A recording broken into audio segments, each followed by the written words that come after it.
Salut, c'est Jayon de Jayon TV. Et comment vas-tu?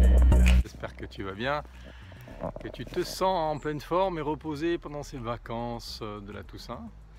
Écoute, voilà, c'est l'occasion pour moi aujourd'hui. On est à la veille de la Toussaint et bientôt c'est la fête des défunts. C'est l'occasion pour moi de te partager certaines choses. Si tu t'es déjà dit, mais ouais, j'ai l'impression que mon père qui est décédé est à mes côtés, j'ai l'impression que tel ancêtre, mon grand-père, ma grand-mère ou un autre ancêtre, je sens sa présence. Je me demande si voilà, il n'y a pas quelque chose qui... Il est pas là, il n'y a pas quelque chose qui reste en fait, hein, malgré qu'il soit disparu. Si tu t'es déjà dit, j'ai l'impression que quelqu'un dans ma famille porte le poids, un petit peu de tout le poids de la famille, tout le poids des générations, des fautes passées, des problèmes passés, peut-être même des secrets du passé. Si tu t'es déjà dit aussi peut-être, j'ai l'impression que telle personne de ma famille ne vit pas pour elle, mais vit, c'est comme si elle vivait pour le projet de quelqu'un d'autre. Et même peut-être qu'on t'a dit à toi aussi, tiens, tu ressembles à quelqu'un, vraiment, mais pas forcément dans les traits physiques, tu vois, pas forcément tu ressembles à ton grand-père, ou tu ressembles à tel ancêtre de la famille, mais c'est plutôt dans ta manière de vivre, dans ta manière de penser, dans ta manière d'être. Voilà, ou peut-être quelqu'un, c'est arrivé ça, une réflexion, des remarques qui ont été faites sur quelqu'un de ta famille. Et un frère, une sœur, un parent. Écoute, cette vidéo va peut-être t'aider, hein, t'apporter des éléments. Je vais parler de tout ça. Ainsi qu'également des lignées, du poids des lignées, hein, de nos lignées. On n'a pas qu'une lignée, on a plusieurs lignées. De nos ancêtres, donc des morts en fait, hein, qu'on est censé aller fleurir leur tombe pour la Toussaint. On est censé les honorer un petit peu quelque part par ce geste là, mais tu vas voir qu'on peut faire encore mieux. Et puis tu vas voir que pourquoi en fait, la question c'est pourquoi travailler sur ces lignées, pourquoi essayer de se libérer aussi de ce qui a pu être transmis par nos ancêtres. Mais avant ça, je vais te faire un petit tour de notre projet, puisqu'en fait on s'est lancé un défi en 2020, c'est d'acheter un lieu et c'est de le retaper et de le préparer pour pouvoir accueillir des vibrations très élevées, hein, des hautes fréquences d'énergie, afin de pouvoir aider les autres à guérir, à se libérer, à s'éveiller, enfin à vivre, tu vois, des choses qui soient, voilà, à passer l'étape suivante. Alors voilà, on a eu beaucoup de travail sur la maison, parce qu'en fait il y a deux parties dans la maison. Il y a une partie plus récente et puis une partie beaucoup plus ancienne qui est là-bas, là derrière. Cette partie là, elle est vraiment très abîmée. Autant ce qu'on voit, hein, la toiture, voilà, les murs, les façades, mais aussi en fait tout ce qui est intérieur, l'isolation, les différentes différentes strates de la maison, hein, le chauffage, etc., toute l'électricité à refaire, la plomberie. Et puis là, il y avait beaucoup de bêtises qui avaient été faites, des changements mais qui ne convenaient pas. Donc voilà, on a pas mal avancé. Alors j'espère que tu n'entends pas trop le voisin qui a sorti son tracteur et qui fait beaucoup de bruit.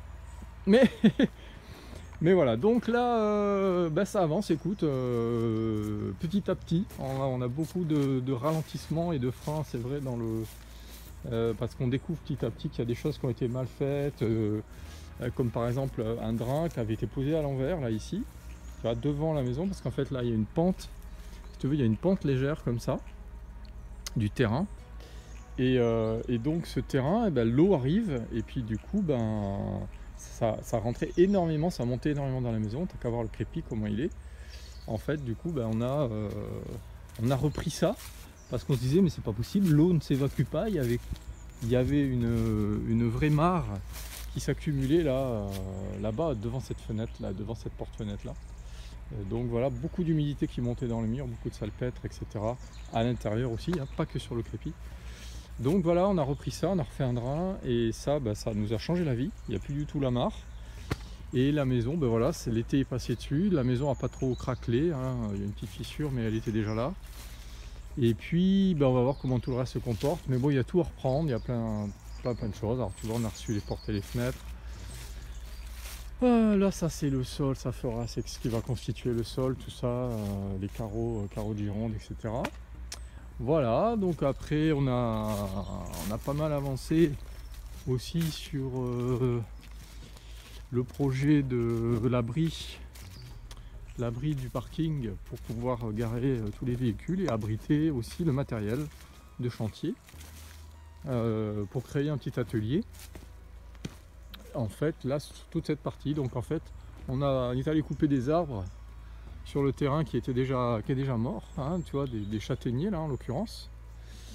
On n'avait pas d'acacia aussi gros, sinon on aurait fait des acacias, là c'est des châtaigniers. Donc on a fait ce qu'il faut pour pouvoir se servir de poteaux, ainsi que des poteaux télécom du terrain qui ont été remplacés. Du coup voilà, on avait des matériaux de récupération, puis on a acheté un petit peu de bois aussi pour compléter tout ça. Alors les poutres et comment on appelle ça, les chevrons, voilà. Et on pose du bac acier là, du bac acier pour avec isolé sur cette partie là pour pouvoir faire justement l'atelier. Donc on a commencé et tout est en récup. Donc tu vois, on a vraiment une démarche écologique résiliente et tout ça. Enfin bon, c'est un vrai défi d'arriver à faire ça aussi dans cet esprit là. La paille, c'est pour faire notamment l'isolant, et je m'en suis déjà servi sur le chalet qui est là-bas. Enfin, je vais te montrer ça de plus près. Et là du coup on a récupéré des palettes, et tu vois, tout ça c'est que de la récupération, que de la palette qui a été défaite, tu vois, et dont on se sert pour faire en quelque sorte le lambris, quoi, le bardage. Voilà, ça aussi c'est une récupération à la fenêtre. Voilà, donc c'est super. Ça a avancé, pas assez vite à notre goût évidemment là. Il y a toujours, ça prend toujours plus de temps que prévu. Voilà, et pour finir, on a mis un mobil-home, comme ça on va pouvoir passer l'hiver, on va dire, au chaud, et pour que tout le monde soit sur place, les filles. Alors si tu t'es déjà dit que peut-être il y avait un ancêtre qui était avec toi, peut-être qui veillait sur toi, ou bien que tu sentais à côté de toi, ou que tu sentais peut-être dans un lieu, hein, ça peut être une maison familiale, ça peut être aussi le lieu que tu habites, hein, qui n'est pas forcément de famille, mais voilà, et en fait t'as pas tout à fait forcément tort, hein, t'es pas forcément fou. Puisqu'en fait il y a des... Bon tu le sais on n'a pas que notre corps physique, hein. Si on n'était qu'un corps physique, ça serait bien triste, mais voilà, bon, dans nos pratiques énergétiques, toi qui me suis depuis un moment, tu sais que il y a autre chose que le corps physique, il y a l'âme, il y a l'esprit, et ça peut se tester en énergie. Et quand on arrive dans des lieux, hein, ce qui est un de mes corps de métier, c'est de venir faire du feng shui, de la géologie, enfin aussi de purifier des lieux, de libérer des lieux, et on peut sentir des présences, on peut sentir des formes d'énergie qui correspondent en fait à ce qui reste quand le corps est mort. Et donc dans les familles, c'est souvent, hein, souvent qu'on m'appelle et qu'il y a un ancêtre qui est là, soit que la maison était une maison familiale, donc c'est un ancêtre qui vivait là, hein, et puis quand il est mort il est resté là, soit c'est simplement qu'il a suivi une partie de la famille parce qu'il veut veiller sur elle, ou parce qu'il a des choses à dire, ou qu'il regarde, tu vois, qui ne sait pas forcément où aller, parce que les âmes qui ne montent pas, entre guillemets monter, hein, qui ne vont pas dans une dimension plus spirituelle, qui est plus détachée, en fait, qui est détachée de ce monde physique, ceux qui ne partent pas dans ces dimensions-là restent un peu entre deux, collés à la terre, collés à la matière, mais du coup, soit ils fréquentent des lieux qu'ils connaissent, soit ils fréquentent des gens qu'ils connaissaient. Des gens qu'ils connaissent, qui sont la plupart du temps leurs descendants. soit ceux qui ont vécu avec eux, s'ils sont encore en vie, soit leurs descendants. Voilà, tu vois, c'est simple en fait, hein. Mais quand tu comprends en près que ça existe et les implications que ça peut avoir, et tu te dis qu'en fait il y a peut-être un petit travail à faire. Alors si tu es dans ce cas-là, si tu as déjà senti, tu as pu sentir que peut-être tu n'étais pas à l'aise quand tu sentais ça. Il y a plusieurs cas de figure, hein. Soit tu n'es pas à l'aise, tu sens qu'il y a un malaise, il y a quelque chose qui ne va pas, il y a quelque chose qui est perturbant, hein. Peut-être tu sens même une souffrance, tu sens même peut-être une émotion que tu n'as pas d'habitude, que tu n'as pas d'ordinaire et que tu as uniquement lorsque tu sens cette présence-là. Et donc c'est tout simplement parce qu'en fait, c'est ce que tu sens, ça appartient à cette présence, ça appartient à cet ancêtre qui a vécu ici ou qui fait partie de ta famille. Et toi, tu es sensible et la plupart du temps, il le voit en fait, parce que quand on passe dans le monde astral, hein, quand on quitte le corps physique, quand on va dans le monde astral, et là, en tout cas dans un premier temps, et là, on capte et on voit ceux qui sont ouverts, ceux qui sont sensibles et ceux qui peuvent capter. Et donc, ils viennent près de ces personnes-là. Ou simplement, ils viennent par affection aussi. Hein, il n'y a pas toujours pas une loi immuable, hein, mais on va dire qu'il y a des possibilités, il y a plusieurs possibilités. Donc là, tu vois, ça peut être un fardeau aussi, hein, d'avoir ça, de vivre ça, parce que, comme disait Jodorowsky, la famille, ça peut être un cadeau, mais ça peut aussi être un piège. Et ça peut être aussi des poids très lourds sur les épaules, qui n'arrivent pas à se libérer. Et particulièrement, tu vois, quand on a un ancêtre qui a vécu des choses difficiles, qui a des souffrances, qui a vécu dans un lieu et puis qui s'est énormément attaché à ce lieu, mais qui en même temps a vécu des choses pas faciles dans ce lieu, tout ça, ça va rester là. Ça va rester là et ça va rester avec lui. Donc là, ça, c'est la première chose. Ensuite, tu peux tout à fait sentir justement des présences dans un lieu de famille. Et là, tu peux en sentir plusieurs. En fait, hein, c'est pas forcément un seul ancêtre, pas forcément un parent que tu as connu, ça peut être des ancêtres qui remontent à vraiment très longtemps, très loin. Là, c'est valable sur des habitations, des lieux de vie qui ont vraiment plusieurs générations. Tu vois, ça fait 7 générations, 12 générations que la famille vit par là. Tu peux tout à fait avoir vraiment un gros bagage familial, donc une partie de la lignée qui est restée là. Donc ça, ça peut être encore plus lourd à vivre. Moi, ça m'est arrivé de sentir des choses de cet ordre-là. Je ne sais pas si c'est ton cas à toi précisément. Ce qui t'amène à écouter cette vidéo, en tout cas, ce qui est sûr, c'est que je te parle de ce qui reste en fait de nos lignées, de nos ancêtres, qui n'est plus visible. Et ce n'est pas parce que tu connais pas ton arbre généalogique, que tu connais pas en fait tes ancêtres un par un, que tu les as pas identifiés, que tu leur as pas mis un nom dessus, une époque, un âge, un lieu de vie, etc., que ceci n'est pas vrai. Et d'ailleurs, tu n'as pas besoin de tous les connaître, tous par cœur, et de connaître tout l'arbre généalogique, ce qui peut prendre parfois des recherches d'une vie. Tu vois, tu n'as pas besoin de ça pour pouvoir t'en libérer ensuite. Alors pourquoi c'est bon du coup de faire un travail quand ça arrive? Parce qu'en fait, tu vas peut-être vivre malgré toi des émotions, des pensées, des sentiments, des états d'être qui ne t'appartiennent pas. Tu vas peut-être même vivre aussi des projets qui ne t'appartiennent pas. Un projet qu'un ancêtre avait, qu'il voulait faire, il avait pour rêve d'accomplir quelque chose et puis il n'a pas pu. Dans sa vie, dans son incarnation, il n'a pas eu le temps, ou il n'a pas pu. Et du coup, ça va passer, se transmettre à la génération suivante et ainsi de suite. Et peut-être même ça va sauter une génération, se retrouver sur les petits-enfants, les arrière-petits-enfants, etc. Tiens, un petit nid. Hop là, un petit nid qui est tombé de l'arbre. Tu vois, c'est marrant. On parle on parle de lieux et d'ancêtres, etc. Et en fait, le nid, pour moi, ça symbolise vraiment la maison, le cocon en fait familial. Et donc, ce cocon familial, il peut être, on va dire,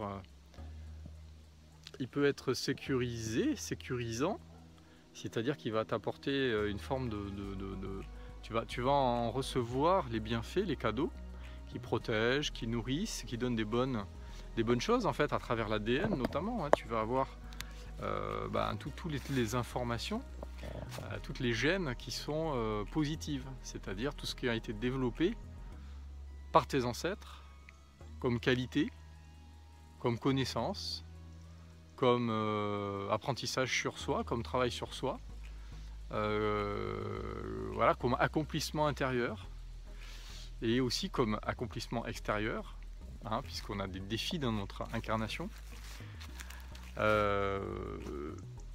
va être transmis dans l'ADN et va être transmis, j'ai envie de dire, dans le nid familial, tu vois, de même que des maladies. Il n'y a pas que le côté positif, il y a aussi le côté négatif. C'est-à-dire que tu vas avoir des faiblesses génétiques, on appelle ça des faiblesses génétiques, ou des terrains. Évidemment, ça peut ou ne pas, ça peut se développer ou pas, mais c'est ce terrain-là qui est transmis dans tes gènes, c'est l'information. C'est comment dire, c'est les différentes, les choix qui ont été faits. Et quand un choix est fait plusieurs fois le même, ça s'inscrit dans le corps, hein, de celui qui fait ça, qui vit, et ça s'inscrit dans l'énergie, donc c'est transmis à travers les gènes, à travers la descendance. Alors ça peut être aussi au niveau émotionnel, hein, tu peux avoir une sensibilité familiale à un type d'émotion aussi, ça peut être dans les croyances, dans les formes de pensée. Et puis ça peut être sur d'autres aspects plus énergétiques aussi, hein, comment la personne gère, quelle énergie il a, etc. Voilà, tous ces aspects-là sont transmis. Et donc ce que je veux dire par là, je vais le mettre là, tiens, le petit nid, je vais le poser par là. Ah non, tiens, je vais l'amener pour que ma fille le voie. Voilà, à chaque fois qu'on trouve un œuf, un petit œuf, ou qu'on trouve une petite chose de la nature un peu magique comme ça, voilà, c'est un nid qui a été fait à la fois avec des herbes, et puis aussi il est allé chercher je sais pas où il a trouvé ça, des morceaux de bâche ou des morceaux de plastique pour tisser son nid. Voilà, comme on avait trouvé un œuf la dernière fois, cassé bien sûr, on va mettre ça avec, et puis comme ça, et Laura pourra s'amuser avec, ou faire de la décoration, enfin c'est elle qui verra quoi. Voilà. Donc la transmission se fait à travers les gènes, et en fait le gène c'est l'ADN, et dans l'ADN il y a une composante énergétique, il y a une composante informationnelle, il y a une composante électrique, donc une composante énergétique, c'est-à-dire vraiment ça n'est pas visible comme la séquence de protéines qui compose l'hélice de l'ADN, mais c'est une composante informationnelle. Et cette composante, elle est aussi importante, voire plus importante que la composante physique, puisqu'en fait, avant la matière, il y a l'information. Bon, tout ça, j'en parle dans mes formations, j'en parle dans d'autres contextes, mais là, c'était pas vraiment de ça dont je voulais te parler. Au final, c'était plutôt pour dire que, du coup, ce qui t'est transmis par tes lignées, par tes ancêtres, c'est en toi, mais ça peut être aussi malgré toi, tu vois. Donc c'est en toi, et tu en es la victime quelque part, parce que tu sais pas d'où ça vient, tu l'as pas identifié.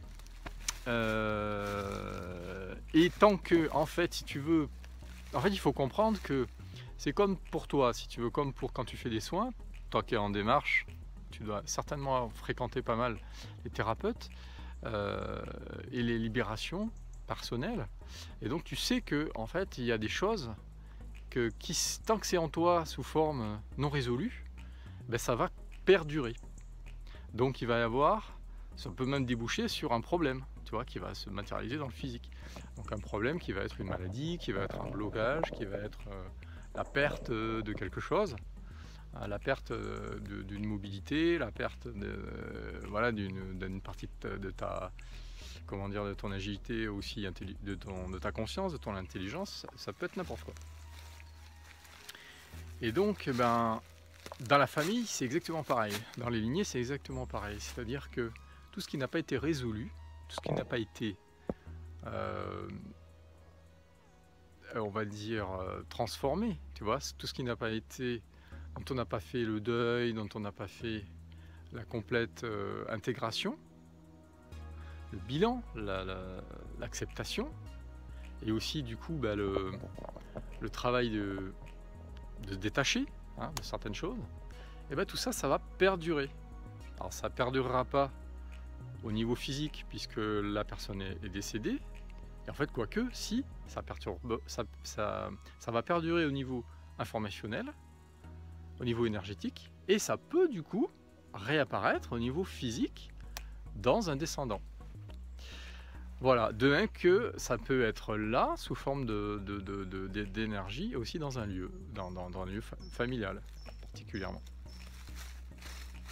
Donc je sais pas, ça t'est peut-être déjà arrivé, comme je te disais en intro, d'avoir un membre de ta famille qui dit mais voilà, on dirait vraiment que tu te comportes comme un tel, voilà, comme ton oncle, comme ton grand-père, comme ceci, comme cela, ou tu lui ressembles vraiment beaucoup, ça peut être aussi en positif. En tout cas, il peut arriver qu'on retrouve en fait des ressemblances incroyables, tant dans le comportement que dans le physique, que dans la manière de gérer, d'avoir des émotions, la manière de penser, la manière de s'exprimer aussi, avec un ancêtre, avec quelqu'un qui appartenait à tes lignées. Et bien ça, tu vois, c'est pas forcément un cadeau, ça peut être bien vécu. Tu peux te dire ouais, mais c'est génial, comme ça, voilà, c'est pas pour rien. Je me suis incarné dans cette famille, c'est pas pour rien qu'on porte ça, etc.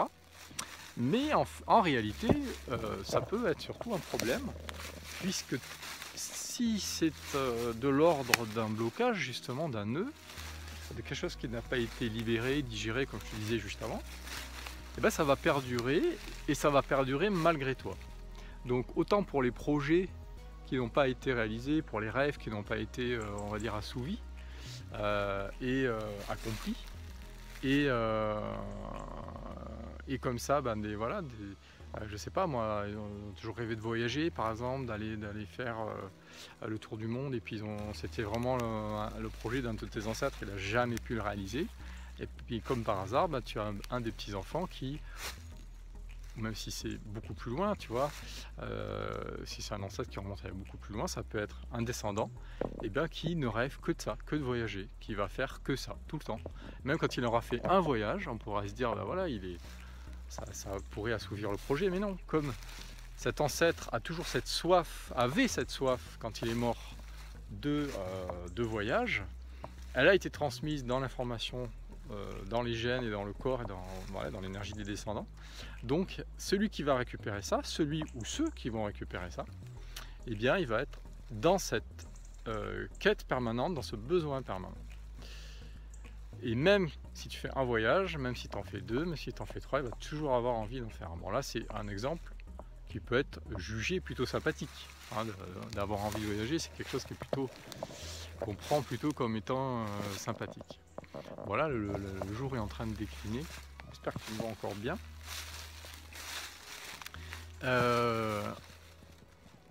En tout cas, donc c'est pour dire que ça peut être ça, ça peut être aussi, par exemple, un ancêtre qui a très mal vécu à une époque de sa vie, qui a eu une grosse souffrance, qui a très mal vécu un événement, et qui en garde un traumatisme très fort, qui en a eu un impact très fort sur lui, que ce soit psychologique, émotionnel, et même physique.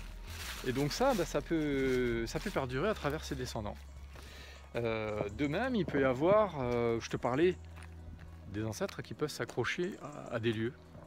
à des maisons familiales, etc. Ben, imagine que voilà, ben, à un moment donné, toute la famille est d'accord pour vendre un endroit, et puis que c'est même vital pour eux parce qu'ils ont besoin d'argent, etc. Et de passer à autre chose. Et bien en fait, des fois, tout simplement, c'est impossible de vendre. Non pas parce qu'il y a un des comment dire, des membres de la famille qui ne veut pas vendre, mais tout simplement parce que ça ne peut pas se faire, parce que dans l'invisible, il y a un ancêtre qui bloque complètement. Et ça, c'est... moi j'ai plusieurs témoignages de personnes comme ça qui n'arrivent pas à vendre, qui n'arrivaient pas à se libérer d'un lieu, qui n'arrivaient pas à se libérer d'une propriété, et ça peut durer des fois 20 ans. Donc t'imagines un peu dans quelle souffrance ça peut mettre, jusqu'à ce qu'elle fasse un travail de libération. Voilà, alors dans cette transmission des lignées, il peut y avoir aussi carrément qu'un descendant va endosser, en quelque sorte, va servir d'enveloppe, j'ai envie de dire, pour un ancêtre. Donc c'est ce qu'on appelle le phénomène du gisant. Il y a plein de phénomènes comme ça qui sont super intéressants dans le travail des lignées. Donc en fait, l'intérêt du travail sur ces lignées, c'est d'arriver à libérer tout ça. Et il fait un peu humide là avec le jour qui s'en va. C'est pas qu'il fait froid, mais c'est qu'il fait humide. Et justement, c'est une des sensations qu'on peut avoir, qui est assez, comment on va dire, marquante, hein, qui peut t'informer que peut-être, il y a un ancêtre qui est là, qui est pas loin. C'est la sensation de froid, notamment, tu vois, la sensation de froid, la sensation de paralysie, la sensation d'avoir juste une partie du corps qui est refroidie, qui est rafraîchie. Bon là c'est pas mon cas, hein, moi c'est plutôt général là, un petit peu c'est l'ambiance, mais ça pourrait tout à fait.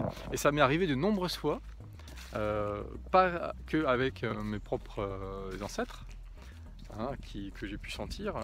La première ayant été ma grand-mère, de mémoire, ma grand-mère maternelle. Mais ça m'est arrivé aussi quand je suis allé dans des lieux, hein, voilà, en tant que professionnel pour libérer, pour purifier. Et là tu sens vraiment, des fois c'est juste la main qui devient froide, comme si on te prenait la main, comme si un vent froid et un glaçon te prenaient la main. Donc ça c'est un peu flippant, mais bon c'est comme ça, c'est des moyens pour voir ça. Alors il y a d'autres moyens, hein, pour voir s'il y a des présences en fait, hein, des émanations d'ancêtres autour de toi ou dans un lieu. Il y a aussi les bébés, les bébés ou les petits enfants, les jeunes enfants qui voient aussi, qui captent l'invisible parce que c'est encore bien ouvert, tu vois, au niveau de leur troisième œil et donc leurs extra-perceptions. C'est pas encore fermé par la raison des adultes. Donc voilà, d'ailleurs les bébés n'arrivent pas à dormir en général, ils pleurent quand il y a des présences comme ça dans la pièce où ils sont. On essaie de les faire dormir. Ça c'est plusieurs comme ça, j'ai plein de cas comme ça d'expertise où il a fallu libérer les présences qui étaient là et le bébé a retrouvé le sommeil. Donc ça c'est assez marquant. Alors du coup pourquoi faire un travail sur soi, je crois, par rapport à ces lignées, sur ces lignées. Donc déjà, il faut comprendre qu'on n'a pas une lignée d'ancêtres, mais on a deux lignées à chaque fois. On a la lignée qui, on va dire, tu vois, je prends ma main gauche qui vient de la mère, et la lignée qui vient du père.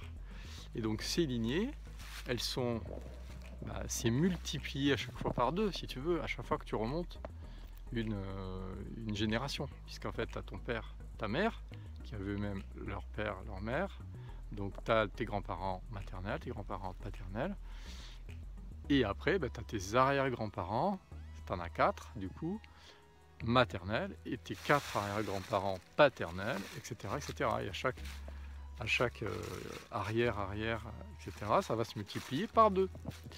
Et donc on ne peut pas parler d'une lignée, par exemple les Dupont, c'est pas une lignée, parce qu'en fait le Dupont c'est le nom de ton père, ou c'est le nom, voilà, on va dire que c'est le nom de ton père, et ta mère, elle s'appelle Martin.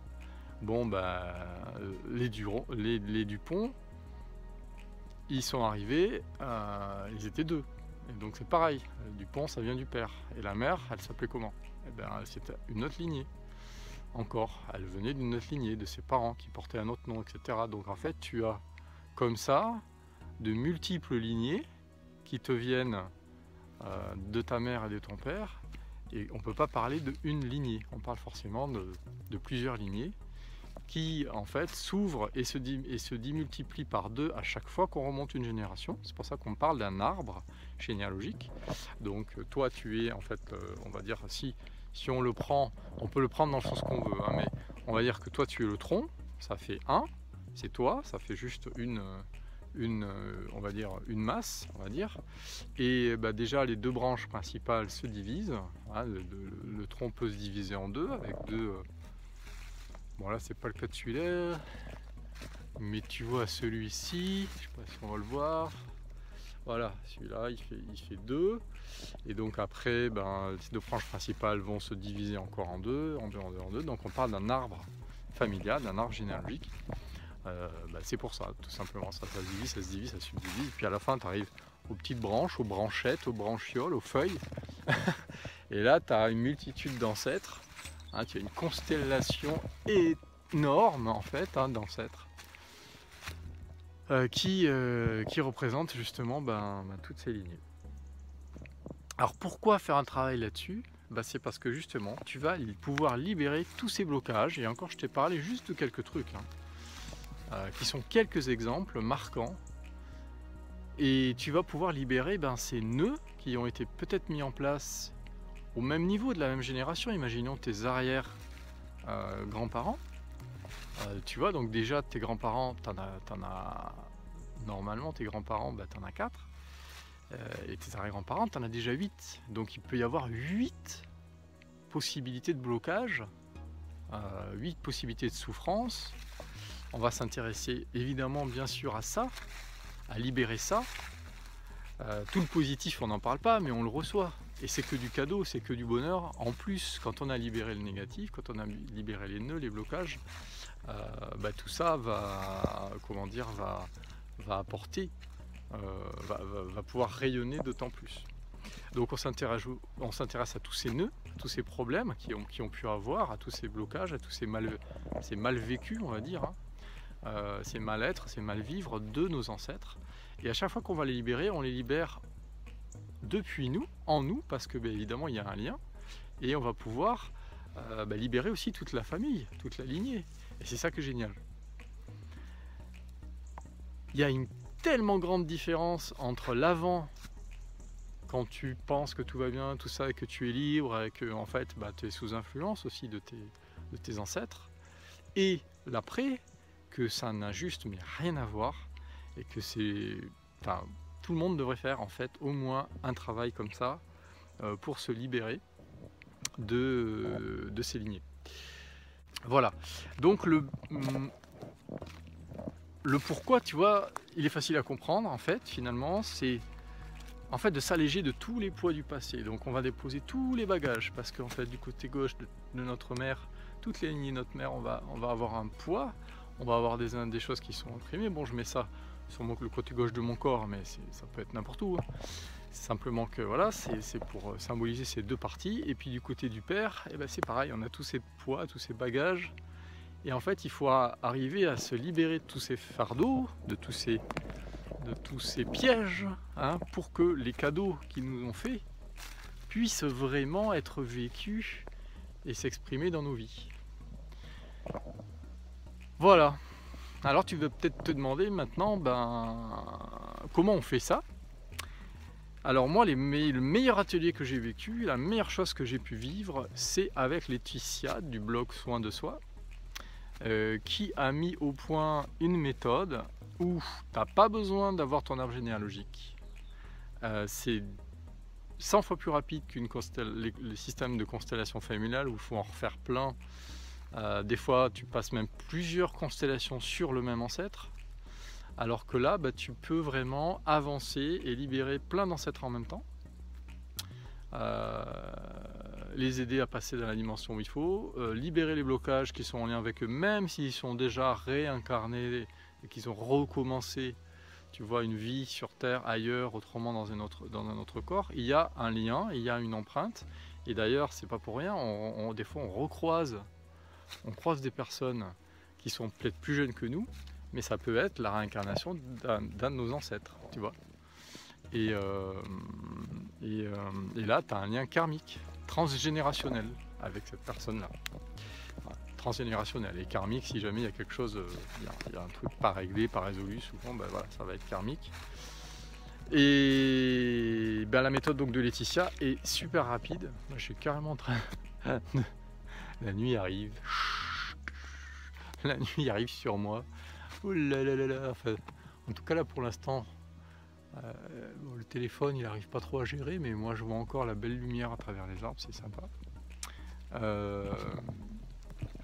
Et donc ce travail de Laetitia qu'elle a mis au point, donc libère les lignées, tant les lignées maternelles que les lignées paternelles, sur plusieurs générations, et des fois c'est incroyable jusqu'où ça remonte. Alors t'as pas besoin, du coup je disais, d'avoir fait ton arbre généalogique qui peut parfois te prendre une vie, c'est inutile, hein. Ça se fait dans l'énergie, donc même si tu sais pas comment il s'appelle, si tu sais pas quels sont tes ancêtres, etc., ça va quand même libérer les liens, ça va libérer les poids, libérer les âmes, hein, on va appeler ça des âmes, les présences de ces ancêtres là.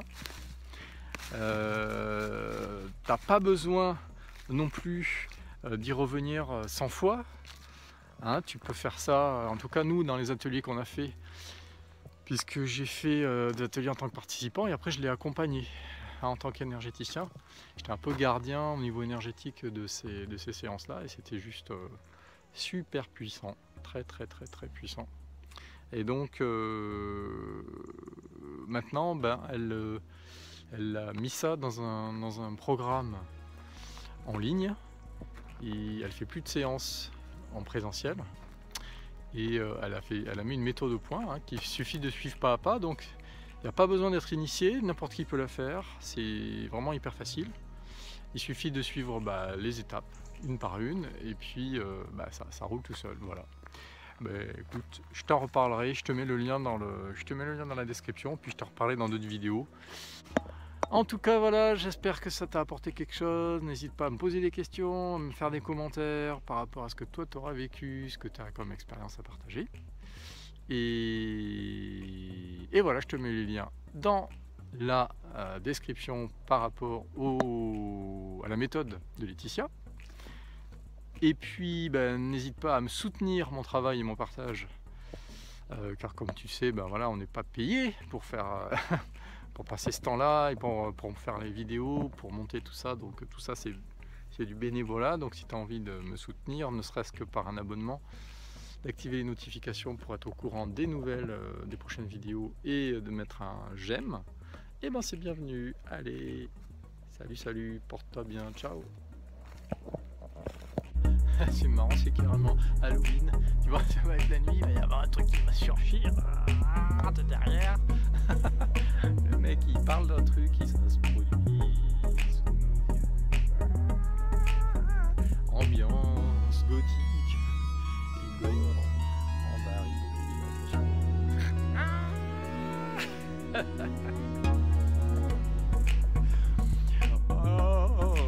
Bon, allez.